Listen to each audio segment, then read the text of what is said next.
Good morning, Dornbush download number 69. Wow. I've gone the Santa hat, Merry Christmas. Dan's gone I've got my Clydesdale book.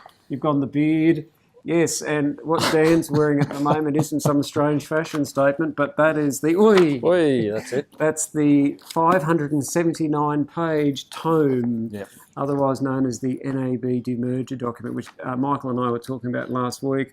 Michael's actually huddled in a corner in the fetal position because he couldn't actually make his way through the entire document. We asked Michael for a nerd explanation on it. We haven't quite got that yet.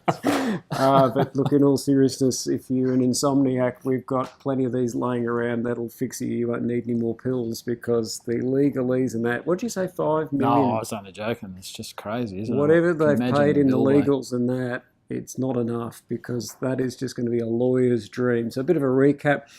NAB is splitting out its UK-based operations, which I think the market will appreciate. For every 4 NAB shares you own, you'll be given 1 Clydesdale share. A couple of things that have become a bit more apparent since last week's video. There's the 2 Clydesdale shares. There'll be a UK-based one and there'll be an Australian CDI. As an NAB shareholder based here in Australia, you have the option of choosing either or, but if you make no election, you'll simply receive the CDI, the Australian version. So don't get a share election form, don't do any of that.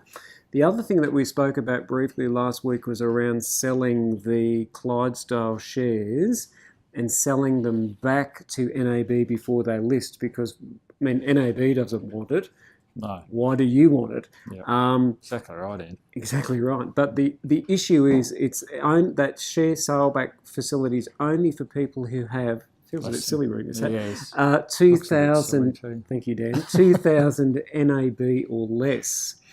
Yes. So if you have, and I had a client on the phone just before, 2,092 NAB shares, you have to take all those Clydesdale shares and then you'll have to sell them on the ASX. Even 2,000 is pretty generous, so, you know, they've done all right there, I think. They've done okay, but again, I mean, and South 32, I think, is a classic example whereby, you know, BHP didn't want it and they basically from day one just went like this. Yep.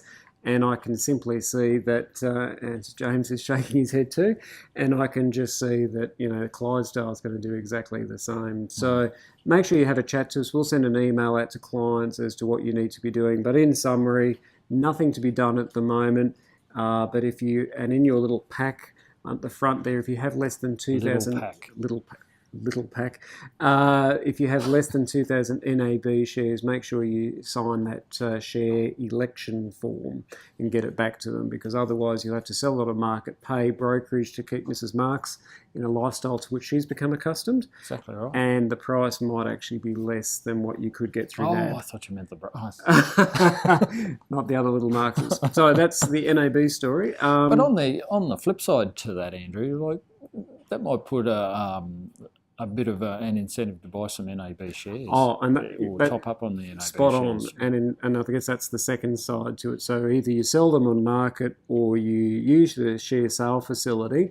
But getting rid of Clydesdale out of NAB's a huge positive, and they actually trade at about a 10% discount to the market because the market doesn't like Clydesdale either. Yep.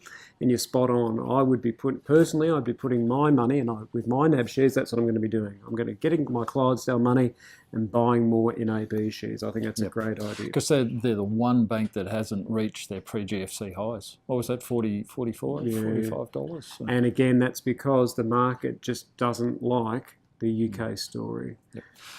It reduces their capital adequacy requirements as well. Which is a good thing. Good thing. Yeah. So in other words, what that means is banks are being forced to hold more capital, so by divesting that takes some of that pressure off them as well. So it's a good thing.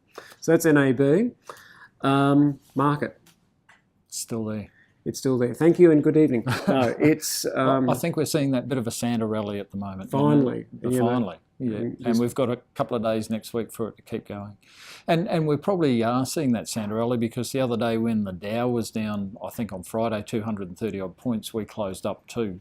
You know, in normal course of events, we would have been down 50 or 60. We would have just capitulated. So I think you're right. And in fact, we were just talking before that, you know, at this time of year, this week and next week, all the institutions are on holidays, and so it's really the mums and the dads that are just driving it. They're all cashed up. They just got their ANZ, NAB and Westpac dividends, and they're all out there chasing bargains at the moment. And historically, July and December are the two best months of the year. So you made a really good point just beforehand, which was...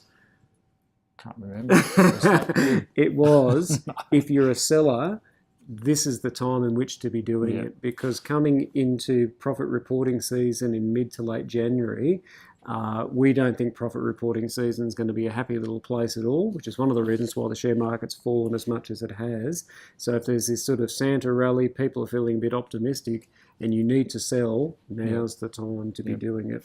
Or if you need to sell, or if there's something that you've been a few doubts about, umming and ahhing about in your portfolio, it could well be the time. We're not long-term pessimists. That's not the message we're trying to give you. It's just simply that, if July and December are the two best months of the year, and you know that you need to sell something for some reason, it's not a broad-based sell message, but it's more if you need to sell, now's the time to be doing it.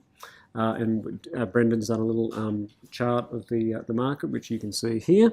And as you can see, it's just good. He's amazing, Brendan. It's just going sideways. And it is. You're exactly right, Andrew. It's going sideways. And our early 2016 view is it's more of the same. But we'll talk about that a little bit more in our video in a couple of weeks. 2016, I reckon. So this is our last video for 2015. We're going to take a break next week, and then we'll come back on the 6th of January. So to everyone who's made some nice comments, even those who've made the nasty comments, I hope you have a very Merry Christmas, a happy and prosperous 2016.